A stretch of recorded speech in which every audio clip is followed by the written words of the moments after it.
Mr. Paul, Mr. Perdue, Mr. Peters, Mr. Portman, Mr. Reed, Mr. Risch, Mr. Roberts, Mr. Romney, Ms. Rosen, Mr. Rounds, Mr. Rubio, Mr. Sanders, Mr. Sass, Mr. Schatz, Mr. Schumer, Mr. Scott of Florida, Mr. Scott of South Carolina, Mrs. Shaheen, Mr. Shelby, Ms. Sinema, Ms. Smith, Ms. Stabenow, Mr. Sullivan, Mr. Tester, Mr. Thune, Mr. Tillis, Mr. Toomey, Mr. Udall, Mr. Van Hollen,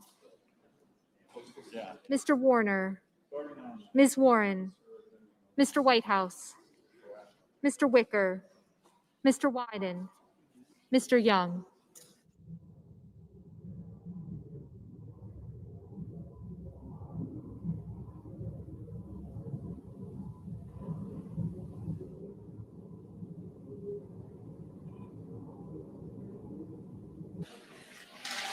Senators voting in the affirmative: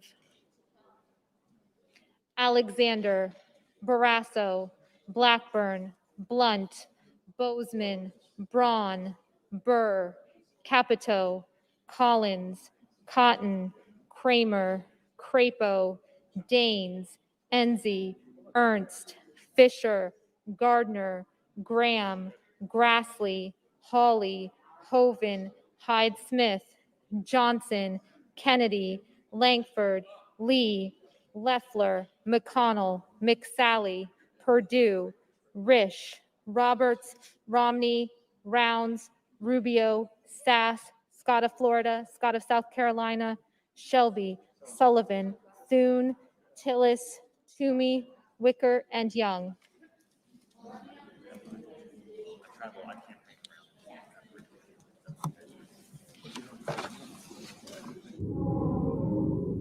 Mr. Cornyn, Senators voting in the negative: Baldwin, Bennett, Blumenthal, Booker, Brown, Cardin, Carper, Cortez Masto, Duckworth, Durbin, Feinstein, Gillibrand, Hassan, Hirono, Jones, Kane, Klobuchar, Leahy, Manchin, Markey, Menendez, Merkley, Murphy, Murray, Paul, Peters, Reed, Rosen, Sanders, Schatz, Sinema, Smith, Udall, Van Hollen, Warren, and Wyden.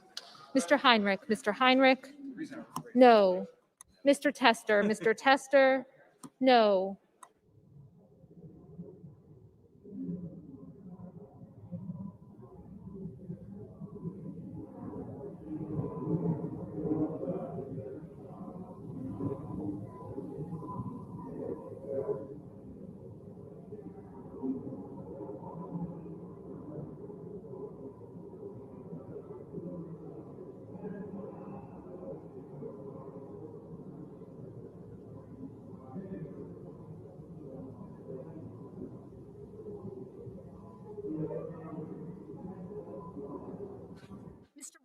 Mr. Whitehouse, no.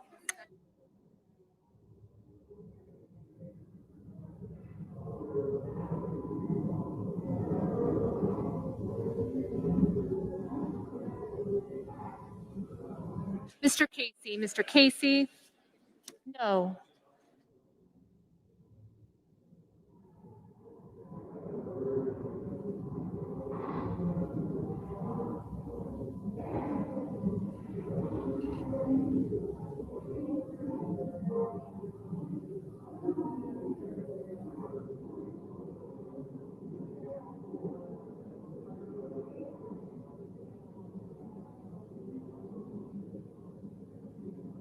Ms.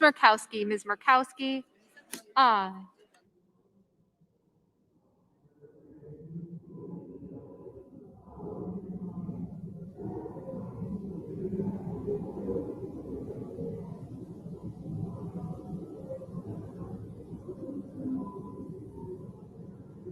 Mrs. Shaheen. Mrs. Shaheen. No.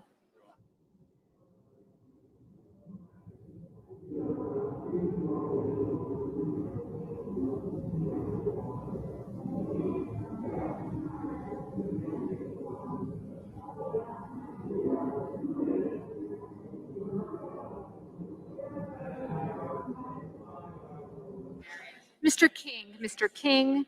No. Mr. Portman. Mr. Portman. Ah.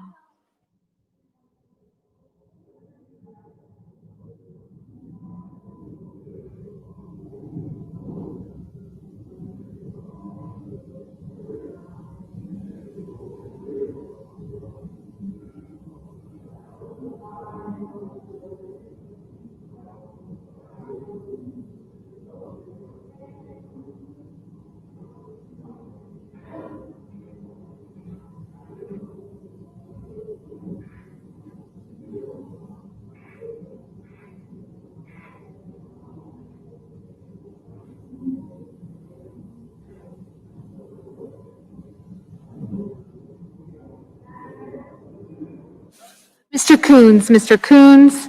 No.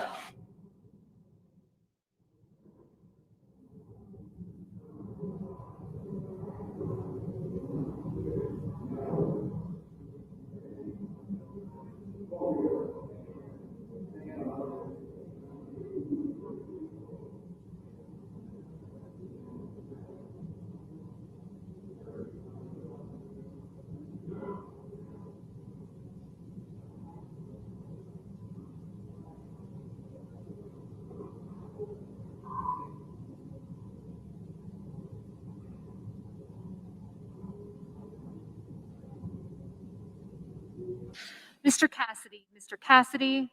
Ah.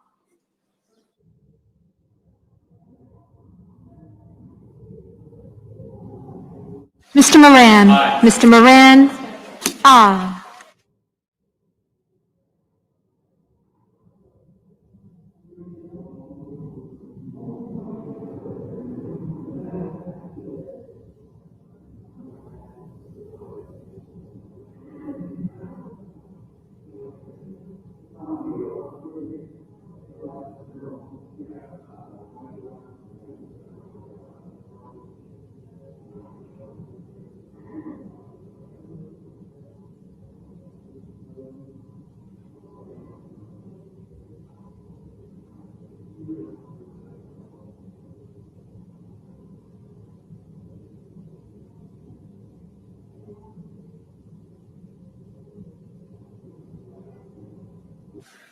Ms. Stabenow. Ms. Stabenow. No. Mr. Warner. Mr. Warner. No.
Mr. Inhofe. Mr. Inhofe.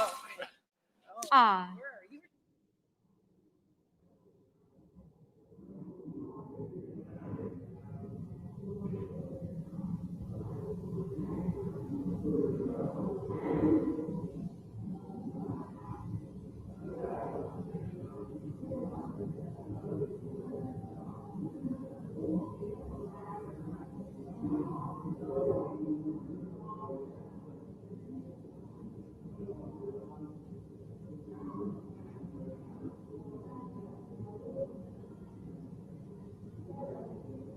Mr. Schumer, Mr. Schumer, no.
Mr.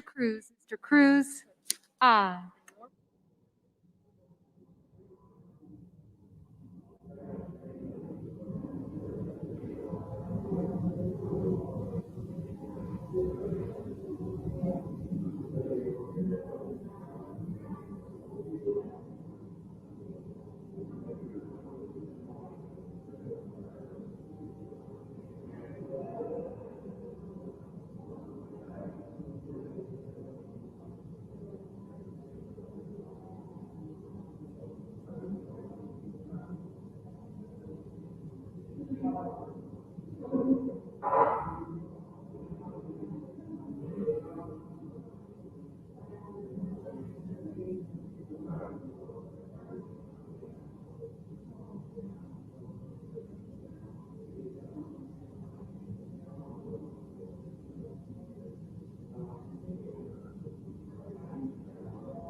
Ms. Cantwell. Ms. Cantwell, no.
Are there any other senators wishing to vote or change their vote?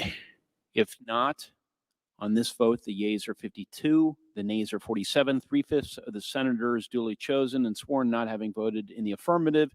The motion is not agreed to.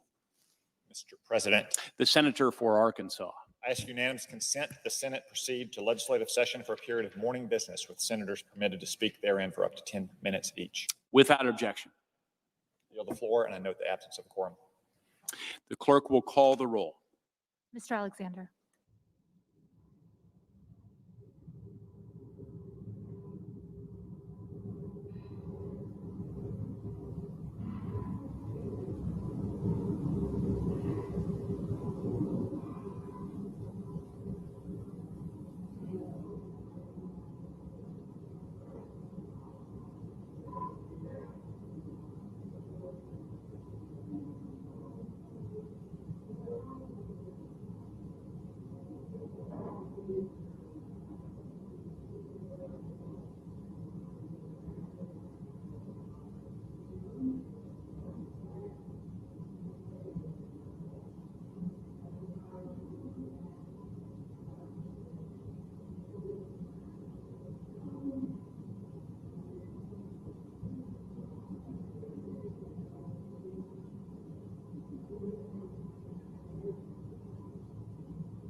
We're in a quorum, correct?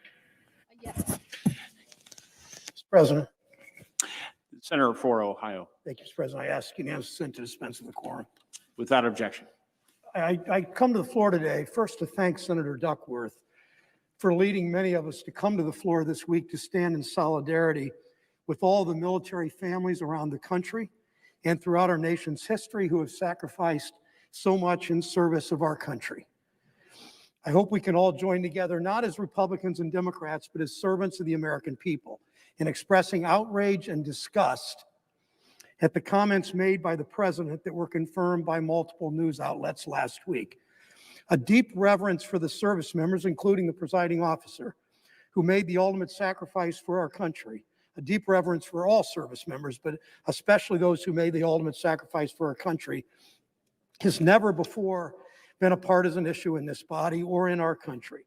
These Americans laid down their lives because they love this country. They love what we stand for. They understood something that President Trump never will, the idea of service, the ethos of giving your all for something greater than yourself.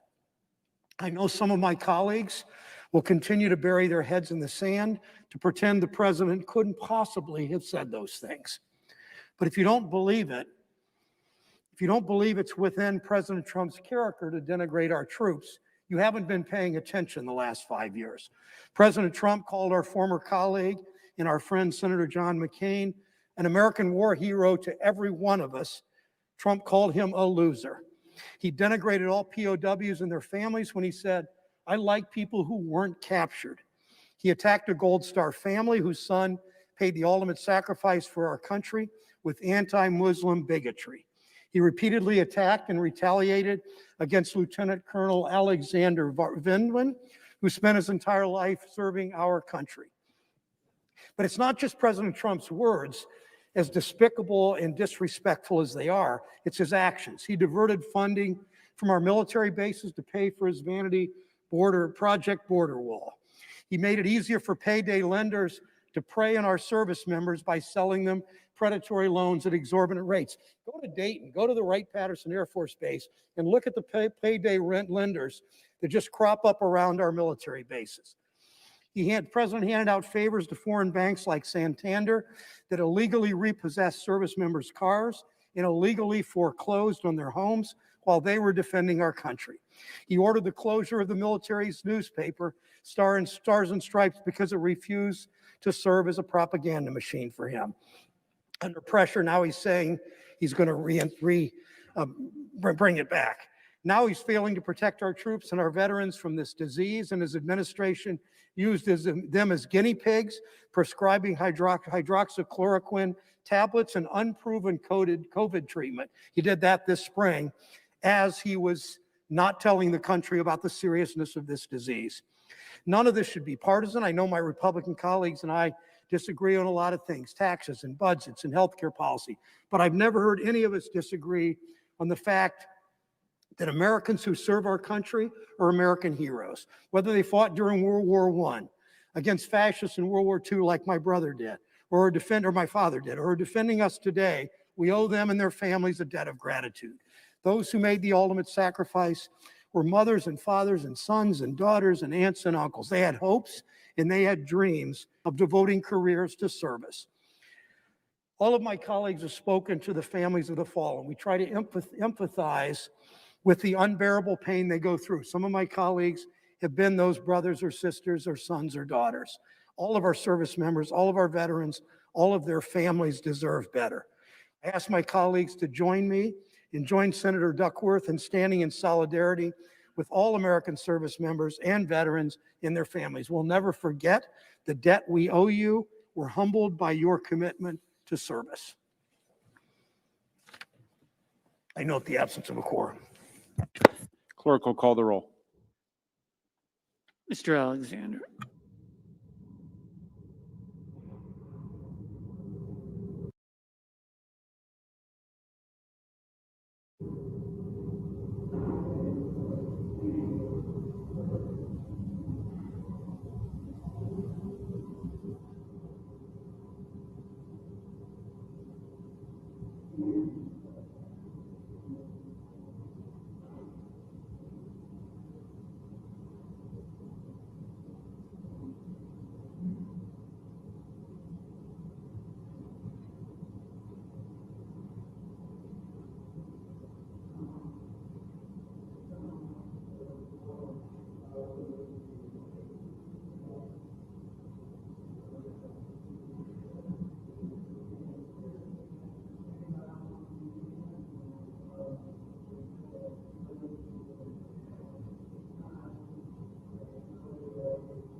Mr. President, I was uh, asked to lift the quorum call.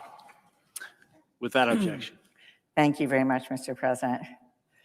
I have two items I'd like to speak for a few moments on today, but first I want to rise to say how pleased that I am that the Senate voted to confirm Judge Hala Jarbu to serve as the federal judge in the U.S. District Circuit for the Western District of Michigan. Both Senator Peters and I supported her, returned our blue slips, and were very pleased to support her confirmation. I think she will do an excellent job. And her story, Judge Jarbu's story, is really an American story. She was born in Iraq and came to this country as a young girl. She was the first person in her family to earn her college degree from the University of Michigan and her law degree from Wayne State University. She is the first Chaldean judge to serve on the circuit court level in Oakland County, Michigan. And she is now the first Chaldean American to serve on the federal bench. So very, very pleased that she was confirmed today. Judge Jarbu greatly values the opportunities she's been given, I know, and has worked hard to extend those opportunities to others during her career. She's active in the Michigan legal community and in the Chaldean American Chamber of Commerce and other cultural organizations. She served as a mentor and has worked to increase the diversity of clerks in her own courtroom. And again, I'm just very pleased that she was overwhelmingly confirmed by the United States Senate today.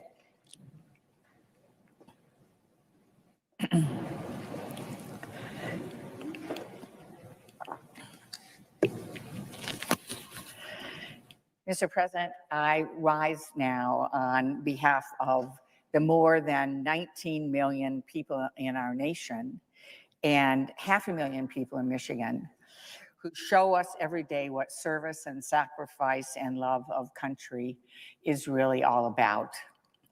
These patriots landed on beaches in Normandy and the Pacific Theater, crept through jungles in Korea, shed blood in Vietnam, survived attacks in Iraq, and fought terrorists in Afghanistan. These people are heroes. They love our nation so much. They're willing to put their lives on the line for our democracy, our people, and our way of life. That's why it is so incredibly shocking and infuriating to hear the President of the United States, the Commander-in-Chief of our armed forces, disparage our veterans. President Trump called them losers and suckers. Losers and suckers. He said he couldn't understand why anyone would join the military because what's in it for them? He said veterans who've lost limbs shouldn't be in parades. Why? Because he couldn't handle seeing them. Didn't think people would want to see them. People in Michigan want to see them and thank them, and do every day. And we all remember what he said about our former colleague and friend, the late Senator John McCain. President Trump said he prefers veterans who didn't get captured. My own dad served in the Navy during World War II. He signed up because he believed in a cause bigger than himself. Perhaps, President Trump doesn't understand that my dad was a sailor, not a sucker. And about 1 in 4 people who have served in our armed services now live with a service-connected disability. President Trump, these veterans are leaders. They aren't losers. President Trump wonders what's in it for them. Well, maybe he should ask them, because we all know what they would say. We all know what they would say. Pride, duty, honor, the feeling that comes from putting something or someone above yourself. It's becoming increasingly clear that these aren't feelings that the current occupant of the Oval Office understands. My dad once told me something I've never forgotten. In fact, it's influenced my whole life as an elected official. He said that a veteran should never stand at the back of any line for a job, for health care, for education, or for the military recognitions they earned. My dad came home after World War II and went to school in the GI Bill. And I don't know what would have happened to our family if he had not had that opportunity. And so my dad said over and over again that a veteran should not stand at the back of any line. They certainly shouldn't be put at the end of the line by their own president. It's appalling that this even needs to be said, actually.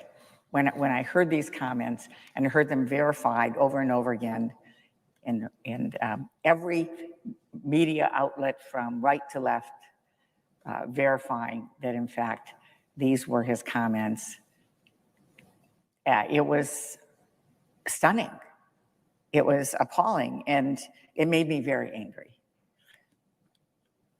Our veterans deserve a place of honor at the front of the line.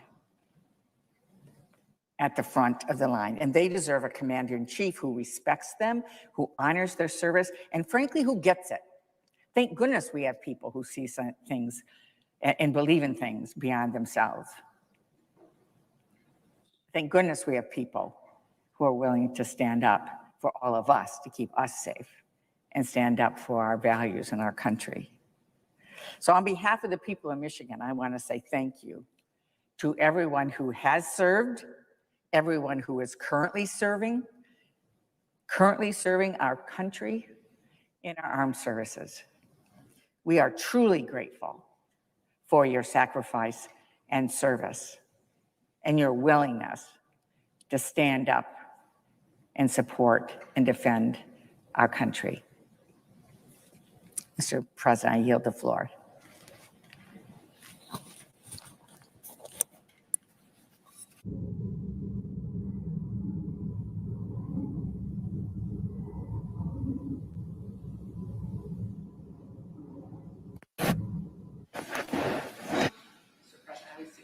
Absence of a quorum. Clerk will call the roll. Mr. Alexander.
I ask unanimous consent that the quorum call be dispensed with. Without objection, Senator from Ohio. Thank you. I'm on the floor today to talk about the coronavirus pandemic and what we can and should do here in the United States Senate and in Congress as a whole to actually address the ongoing problems. We're not out of the woods yet. We've still got a healthcare crisis and, of course, an economic crisis that's a consequence of that. We've done some good bipartisan work over the past 6 months. In fact, I think not many people realize that we've actually passed 5 or 6 bills with strong bipartisan majorities. What people know about most is the biggest one, the CARES Act. I think it got 97 votes here on the floor of the Senate, 97 to nothing. So we've, in the past, been able to figure out a way to come together as Republicans and Democrats, as Americans, to be able to address this crisis. We need to do it again because we still do have a crisis. We still do have unacceptably high levels of people getting infected, hospitalized, being in the ICU, fatalities. And of course, our economy is not where any of us would like to see it, although it has improved significantly, in part because of the legislation we have passed here. I'm convinced we'd be at over 10% unemployment still, if not for the legislation we passed here. Instead, we're beginning to come down, 8.4% last month, and that's faster than anybody thought it could. Still, of course, unacceptably high. So more help is needed, and we can't let the upcoming election and the politics around that keep us from getting together and continuing to do the work that we have to do. Now, we haven't been able in the last 5 or 6 weeks to do that. Instead, we've been working kind of on opposite sides of the aisle on our own projects. Today, we passed a bill. We didn't pass it. We voted on a bill that got a majority of United States senators supporting it. That's not how you pass something around here. You have to have a supermajority of 60 votes, but a majority of senators in this chamber just voted for legislation that has strong bipartisan appeal, I would think, because as we'll talk about in a second, almost every element is supported by the Democrats, the Republicans, and most importantly, by the American people. But what we've done is we've kind of fallen into camp. So the Democrats passed a bill in the House. It's called the HEROES Act. It's a $3.5 trillion bill. And remember, we've already spent about $3.5 trillion, making this the largest deficit in the history of our country, and making our debt now, for the first time since World War II, the size of our entire economy. That concerns all of us, and it should. I hope it concerns all of us, because our fiscal situation going forward for our kids and grandkids is something we should be concerned about too. Anyway, $3.5 trillion bill. And, you know, it's kind of a grab bag, to be honest. Some of it is related to COVID-19, but some of it is not. As an example, there's a provision in there that I hope will be a non-starter that changes our tax laws and repeals what's called the state and local tax deduction cap that was put in place just recently. This gives a huge break to wealthy Americans. In fact, 40% of this benefit, according to the Joint Committee on Taxation, goes to the top 1% of wage earners. Now, what does that have to do with the coronavirus? It'll help millionaires on both coasts a lot, but it really does not affect the crisis that we're in. They also want to use this $3.5 trillion package as a way to make changes in our immigration policy. Now, that's pretty controversial stuff as it stands, and that's going to make, of course, that bill hard to pass because immigration policy people have strong views on, but it has no place in a COVID-19 bill. One that also concerns those of us who are concerned about the election coming up is it puts federal mandates in place on the states that are unprecedented with regard to their election system. Now, that's something we've always left to the province of the states. But instead, it puts mandates in place on the electoral system. That's not, again, something that is going to help us in terms of the coronavirus. So my hope is that those House Democrats who passed that bill can now see what we've passed over here. This is a very targeted bill that focuses on the coronavirus. It is less than $500 billion, which used to be a lot of money around here, but as compared to the $3.5 trillion. So it's obviously a lot less money, but it's also more targeted, more focused. And again, I think so much of it is policy that can be supported on both sides of the aisle and will really help to be able to continue the efforts we've started here to help address the healthcare crisis, but also help with regard to the weak economic performance that's a result of people being isolated from the economy. I heard someone this week say we've got a K recovery. What does that mean? Well, you think of the letter K, a lot of people say you want to have a V recovery where you go down steeply to a recession, then you come back up just as steeply. That's where I think a lot of America is. In other words, a lot of families, a lot of businesses have seen pretty rapid recovery here in the past few months. But there are others who have not. So the top part of the K is true for a lot of people and a lot of businesses. Think of the businesses that provide food, the grocery stores, the businesses that are involved in construction, businesses like Home Depot or Lowe's that provide building products. They're doing well. They're at the top of the K. They're in the V. But there are others that are in the bottom. That would include travel and hospitality. It would certainly include the airlines, bus companies. They're having a tough time. Many of our smaller businesses, retail, certainly our bars and movie theaters and bowling alleys, they're having a tough time. So they're at the bottom end of that. So this is an uneven recovery, and we have to acknowledge that. And therefore, to my colleagues on my side of the aisle who might say, you know, we've done enough, the recovery's on, everything's good. Unfortunately, that's not true. I wish it were. I wish we had turned the corner on the economy and also begun to turn the corner on the virus. We can't say that yet. We've made progress, no question about it. I think we're on the right track, but we have a K-shaped recovery, I believe. By the way, same with individuals. Think about it. If you own your own home, the value of your home has probably gone up. You're probably in pretty good shape. If you're trying to sell your home right now, it's a good time to sell, I guess. If you're invested in the stock market, which a lot of people who own their own homes are, it's been darn good. The market increase has been substantial. I was on a program this morning where they were talking about how the NASDAQ is back up again, the tech stocks. And if you're in the tech world, you're doing great. But let's say you don't own your own home. Let's say you're a renter. Your rent's likely to start going up if it hasn't already. Let's say you're not invested in the market, so you're not taking advantage of that, and yet your job's at risk, maybe gone. So again, K-shaped, isn't it? Some people doing quite well. Others are still having a rough time and need help to be able to deal with the issue of the coronavirus and the economic fallout from that. By the way, this K-shaped recovery, I believe, has increased inequality in terms of our income in this country. And income inequality was something we were making progress on. In February, we had the 19th straight month of wages increasing over 3% in this country, just in February, not long ago. By the way, most of that increase was among lower and middle income workers. Now that was positive. That was where we wanted to head as a country. That's why so many of us pushed for tax reform and regulatory relief, thinking that would get this economy moving and help those workers who are in the lower and middle income bracket the most. And guess what? It did. But that's changed now. So we have to, here in Congress, in my view, continue to help, continue to do things that will help on the healthcare crisis and with regard to the underlying economic situation that's affected by it. One thing that I think was very positive about today is that we were able to pass legislation that has many, many bipartisan elements to it. I think the vote we just had, again, where a majority of senators in this chamber voted for a targeted COVID-19 approach. I think this gives us a chance to reset, a chance to get back to the bargaining table, a chance to say, okay, now the Republicans have put forward a proposal that has a lot of very reasonable provisions in it. The presiding officer here today was part of that. He put in provisions into the bill that have to do with our schools. Widely popular.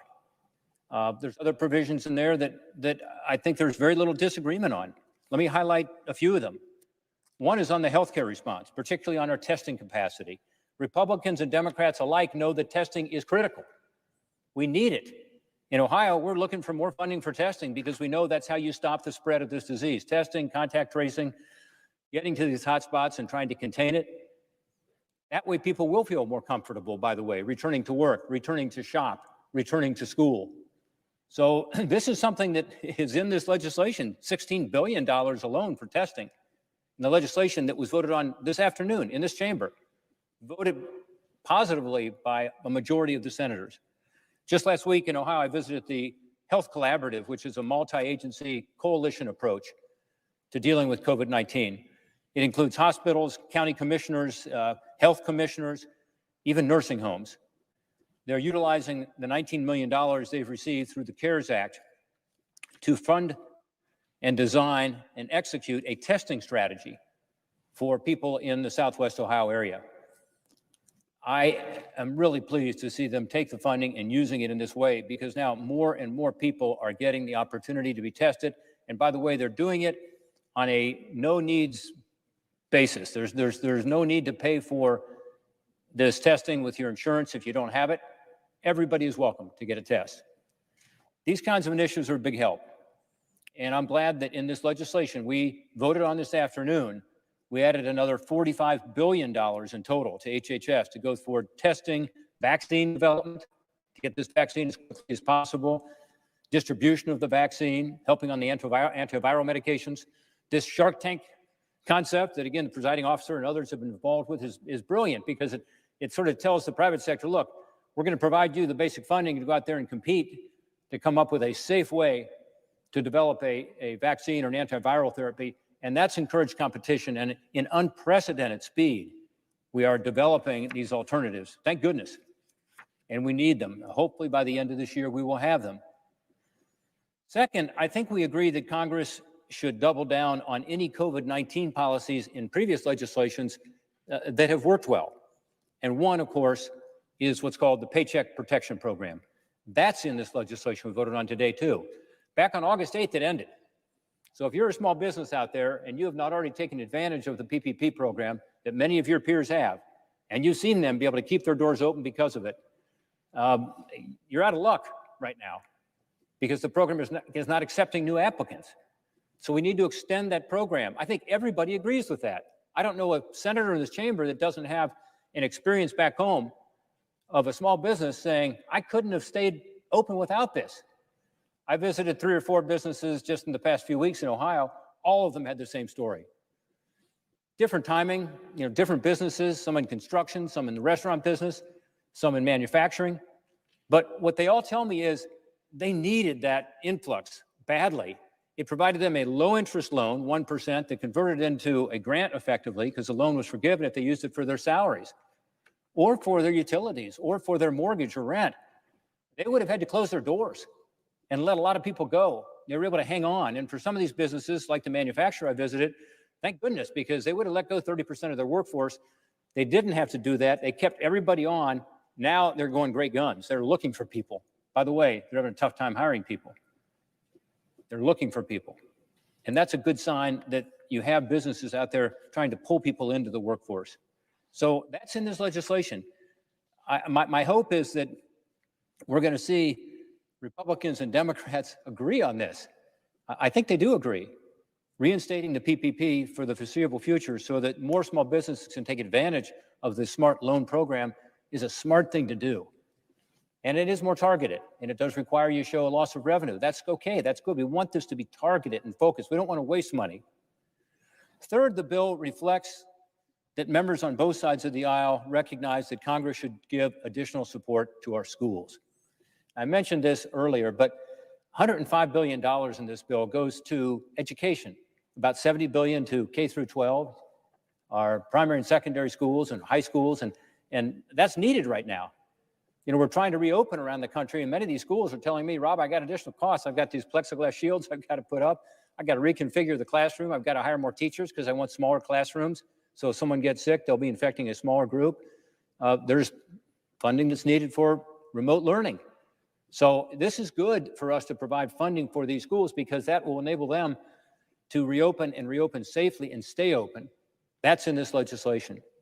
And by the way, there's also funding in here for colleges and universities. Think about $30 billion for that. Again, same thing I'm hearing back home from our colleges and universities, some of which are having a tough time staying open. They do need more help, more testing, more PPE, personal protective gear. So this is important too. And again, that's all in this legislation. Interestingly, I mentioned the HEROES Act earlier, $3.5 trillion bill that the House Democrats passed not too long ago as kind of their alternative. That had funding for schools also. But guess what? This bill that was passed, well, not passed, but voted on by a majority of senators today in the United States Senate, actually has slightly more money than the HEROES Act has for education. What's the big issue here? Why can't we get together and figure this out? So There's so many opportunities here. Finally, I would just say that one thing that this bill does, and one reason it's called a targeted bill, is it repurposes funding that we have already appropriated here in the first 4 or 5 bills, but that has not been used and is not likely to be needed.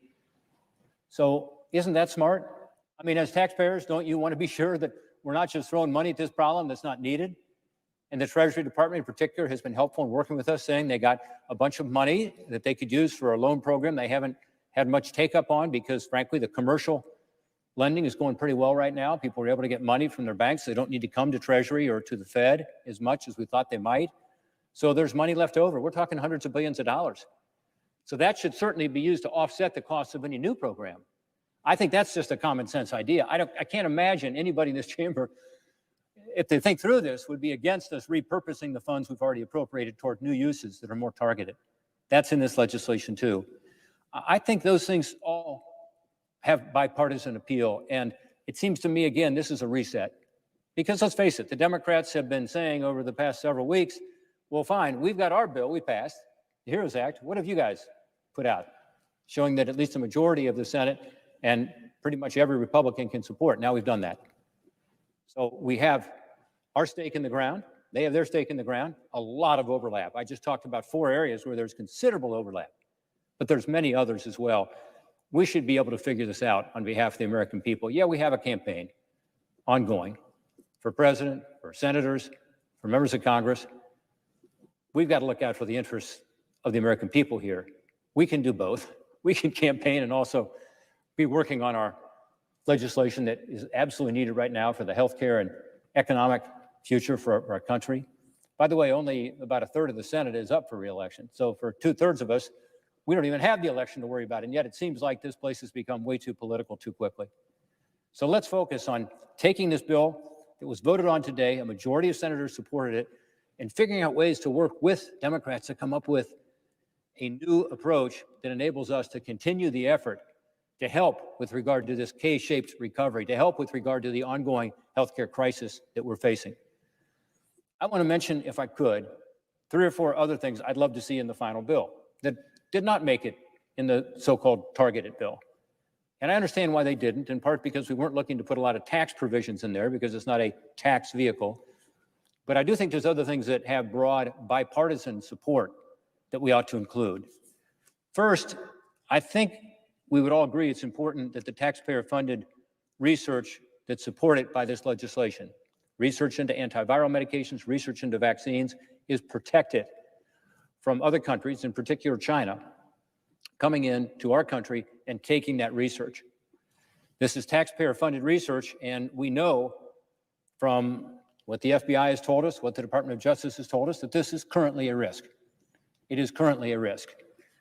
With that in mind, we need to include legislation that safeguards our American innovation. This was actually in the legislation that was introduced by Senator McConnell a few weeks ago, called the HEALS legislation. And the legislation that I'm talking about is called the Safeguarding American Innovation Act. It stops this kind of theft of research and innovation at our research institutions, our colleges, our universities. That's one where Republicans and Democrats have come together. It's a bipartisan bill. It's a result of a committee process. It's a result of an investigation that took over a year. It's a result of a lot of hearings and a lot of work, and it's solid legislation to encourage us to be able to protect the research that we're doing, including on the coronavirus. Second, there's been for a while now a bipartisan consensus that a smart coronavirus response should include tax incentives to help our economy, to be able to not just open and reopen, but do so safely and effectively. Small business owners I've spoken to during this pandemic, especially in recent weeks, have told me they're eager to reopen, but they want to do it in a safe manner.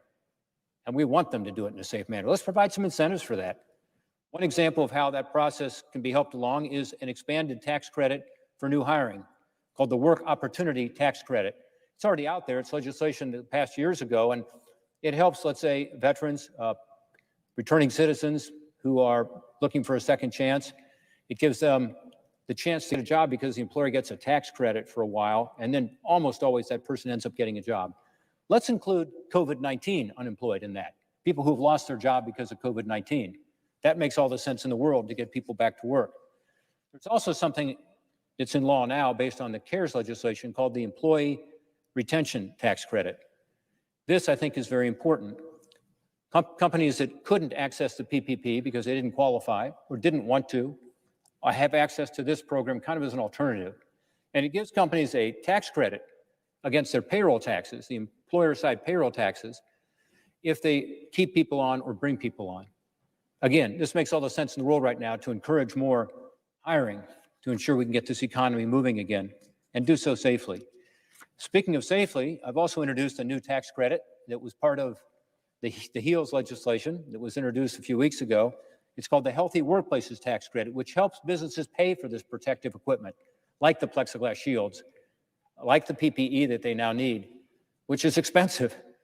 Just the gowns and the masks and the gloves, those expenses add up, particularly for businesses that are having a tough time because of the weakening economy out there. These credits will help not just to reopen again, but to reopen safely.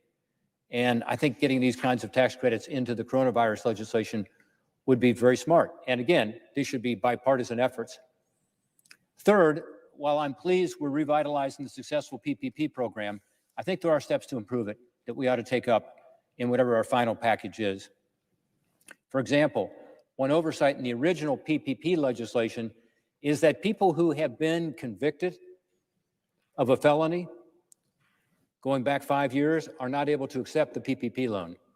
So one day I get a call from a guy back home, and Troy Parker's his name. Troy said, I can't get a PPP loan. I am a guy who had a financial issue, a financial fraud issue. I had a felony conviction. I got out of incarceration and I started my own business. I took my second chance. He said, I did everything that you are always talking about, Portman, which is we want to encourage people to take that second chance. We want to give them the opportunity to get the training to be able to do that.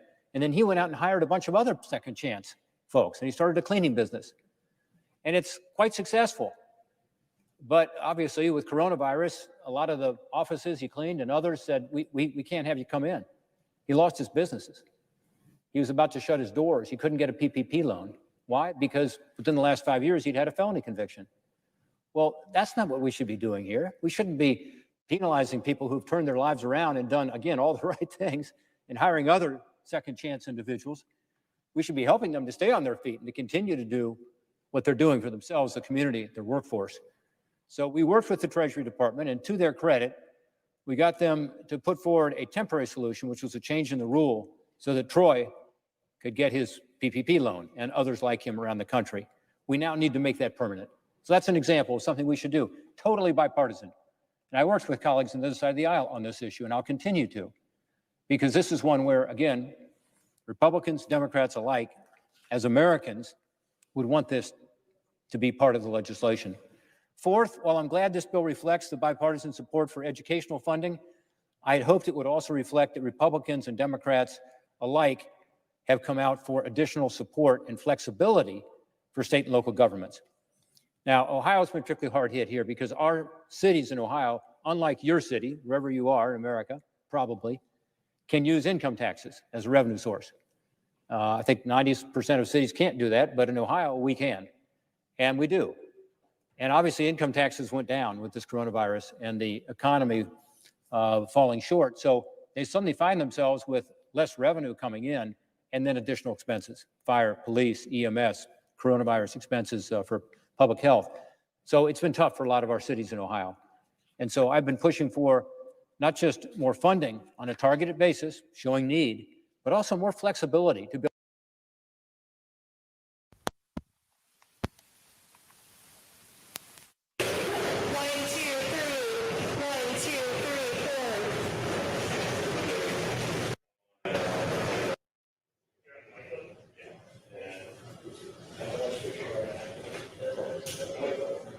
What are you on? Let's stop with 22. 3? I think 3, yeah. You are set on line level. You want to press 2 in mode? Sure.